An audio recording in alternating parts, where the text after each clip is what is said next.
What was it like last year, kind of being on the other side of this game 6 and, watching Duchesne score that goal, and just what was that experience like?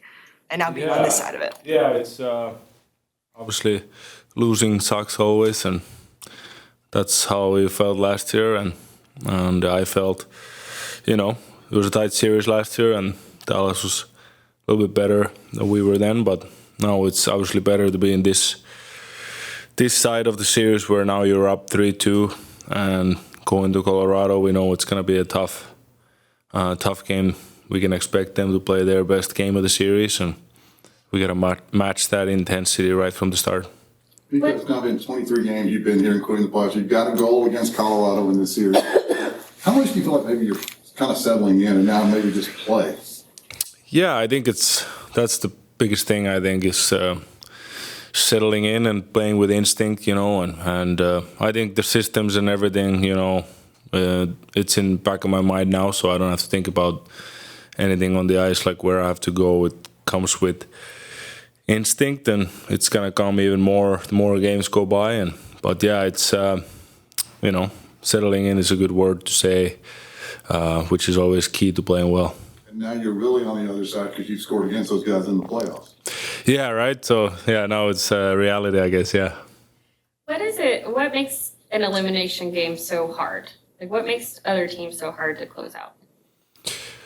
Yeah, I think the desperation that they're going to play with because their season is on the line, and that's what we see, Ottawa, last 2 games against Toronto, 3-0, everybody thought it was over, and it's not easy to close out a good team. There's only good teams left in the playoffs, and even if you're up 3-0, it's not easy to get the 4th one because the other team knows that if they lose, their season is over, and they want to keep it going. So the intensity, like I mentioned, I think is the one that we have to match tomorrow because, we can't start the game like we did game 4 because then it's hard to play against that team when you're down a couple. Is it easier to find that intensity knowing that you can put them away and maybe get a couple extra days before that next series starts? Yeah, I think it's mental strength in those games when you're up 3-2. You have a chance to win the series, and but you can't go ahead of yourself. You got to stay in the moment and shift by shift, all these cliches, but they're true. You can't think about what if we win and how many days, or what if we lose. You got to just go at it and see what happens. How much of a difference can one less game in an early series help in a long playoff run? Wyatt said the other night he thought that was important.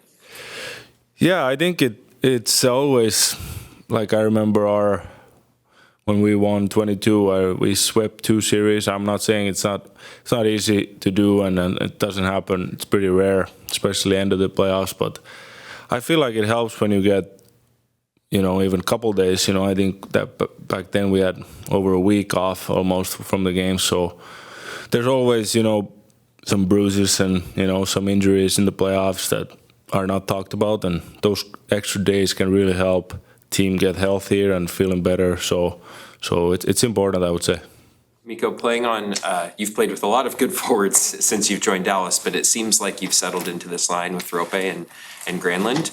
What makes your line work so well? Because obviously there are some similarities, but there's also a lot of differences with all 3 of you as well.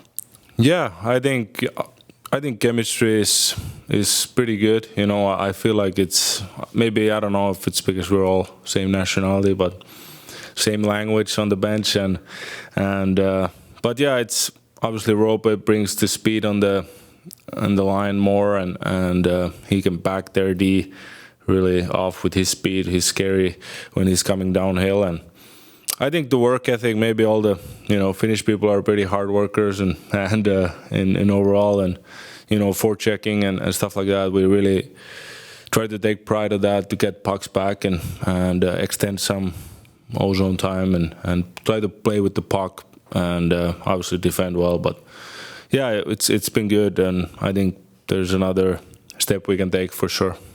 Matt Duchesne talked about your history with him, specifically when you came up before going back to the AHL and winning MVP there. What are your memories of a younger Matt Duchesne? Yeah, I remember. Obviously, he was really good to me my first year, and helped me a lot. You know, obviously he was easy to talk to whenever I had questions, and he was always really nice to me. So I only had good memories of Dutchy, and obviously it's nice to reunite with him. He's an excellent player still at 35 or however old he is. You know, it's good to see that he can still do it at a little bit older age than he was then. Thanks, man. All right, thank you.